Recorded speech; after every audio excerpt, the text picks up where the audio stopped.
Sometimes you win them, sometimes you lose them. Today, we're looking at those who lost them. And it's not just about competition. Sometimes there are moments in disc golf that are just really hard to watch. And we have one of those today as well.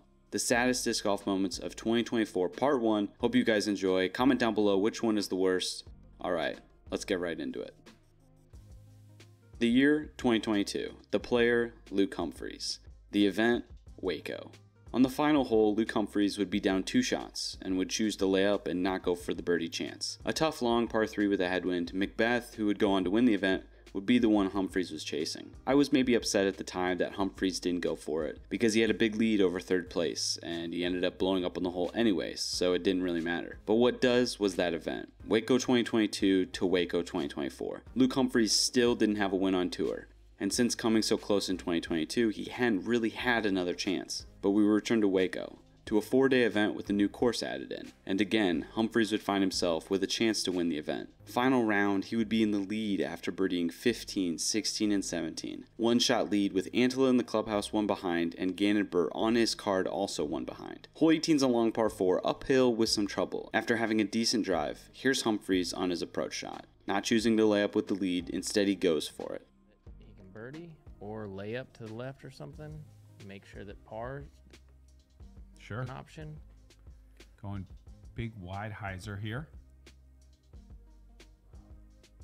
And onto the green and pushing it. And it circles around the backside of the green. And Luke is now getting indication that it has rolled onto the green from the backside. After going out of bounds, Humphreys would be left with a throw-in to save his par. He needs this because Gannon Buhr just put his approach shot within birdie range. Here's Humphreys. Nice height. Oh, that was so close. Really good effort. Now he has to wait. After that, the heartbreak would begin to settle in. We watch as Gannon makes the putt, and Humphreys falls just short for the 2nd time in 3 years. The image of Big Germ giving Humphreys a comforting side hug says a lot. I root hard for these guys to get their first time win on the Pro Tour, and it was looking like Luke had it. And the storyline of him finally completing it at Waco would have been perfect. He falls to 2nd place, another close call, and sad loss for Luke Humphreys. To set this up, we have to go back in time to when one of the players we're going to be looking at had a pretty sweet highlight. 2021 Jonesboro, round 2, hole number 5, it's Ben Callaway. After laying up on the long par 3, this would happen. Very in control of everything. Got it. Oh, let's go. No way. Nice shot, dude.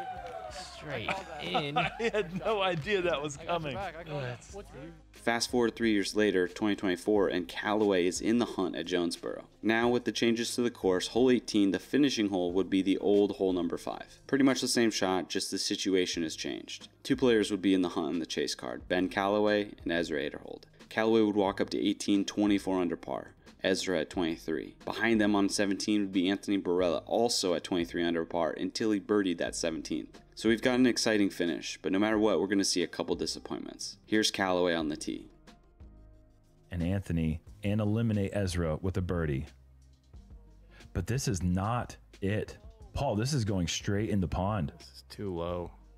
It just never had the height. Yeah, he didn't have the height, and he just pulled it. Now, a few years ago, Ben did throw in from this fairway near where the drop zone is. Callaway wouldn't be able to make it from the drop zone to save his par and stay at 24 under. Instead, he drops to 23. Ezra would make a great drive and put himself into position to make a putt to move to 24 under par. Here it is. Bogey is going to cost him a chance at the title. To get to 24. And that is incredibly disappointing. Another valiant effort from Ezra Aderhold. Callaway drops, Aderhold stays at 23 under. 2 players who, for the last few years, have been contenders but failed to get any wins. Anthony Barella, on the other hand, has learned how to win. He makes a clean par on the final hole to secure another win on the Disc Golf Pro Tour. Aderhold certainly has had more chances to win than Callaway, but watching this event even without the commentators mentioning it, I was thinking back to when Callaway threw in on this hole. It all just felt like it was adding up for him to get that first win. No way Barella was going to win another one, and finishing on this hole, maybe he could secure it this way. Rough one for both Callaway and Aderhold, who have fought so hard over the years. This one is a little different. It's not a choke or a close call, not a failure per se, just something that happens in the sport and it's going to be checked at the cost of the confidence of one player. During the offseason at the 2024 Memorial, something kind of funny would happen, but also annoying and sad and a whole bunch of emotions. Jacob Curtis, aka Cupcake, would start out round 2 with this putt on hole 1. Jacob, aka Cupcake, here on the card.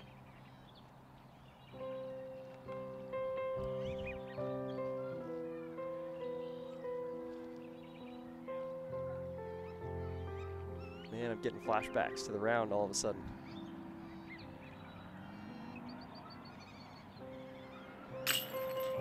Very smooth release though. One thing I will say about Cuppy is he takes a while to putt sometimes. And then this one on hole 2. Mind you, one of the commentators alongside the disc golf guy would be Aaron Gossage, who was playing with Cupcake during the round. And I got to this point, we were on the second hole, and I decided to speed things up a little bit.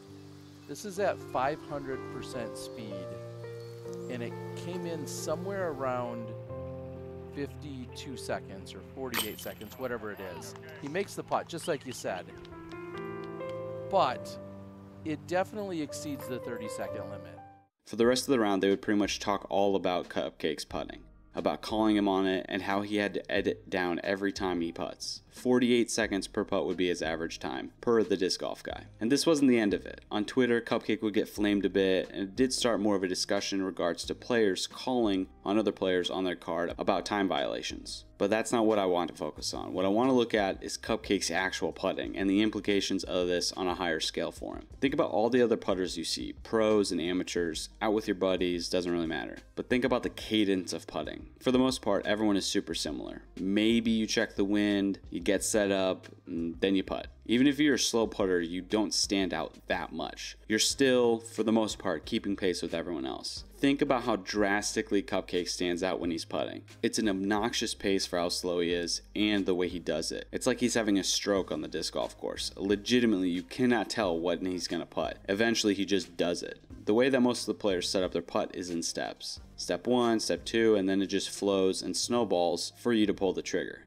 Cupcake doesn't do that, and it's kind of awful to watch, but there is a fix to it though. Like, it's not hopeless for his actual putting. He's a good putter when he actually gets it out of the hand. He just needs to switch the initiation of it. Some sort of move, some motion that when he does that, the putt starts no matter what. It's like he has the yips and he hasn't made changes to fixing it. But with all that being said, he's going to be forced to change because in order for him to become a top player in the Pro Tour, fans and the rule set won't allow that to happen. It's honestly hard to watch him putt, and that's the main reason that he made this video. In regards to players like Cupcake, with time, I think it's going to be fine. He's going to have to adapt. That won't last long until everyone knows about it and he starts getting flamed for it.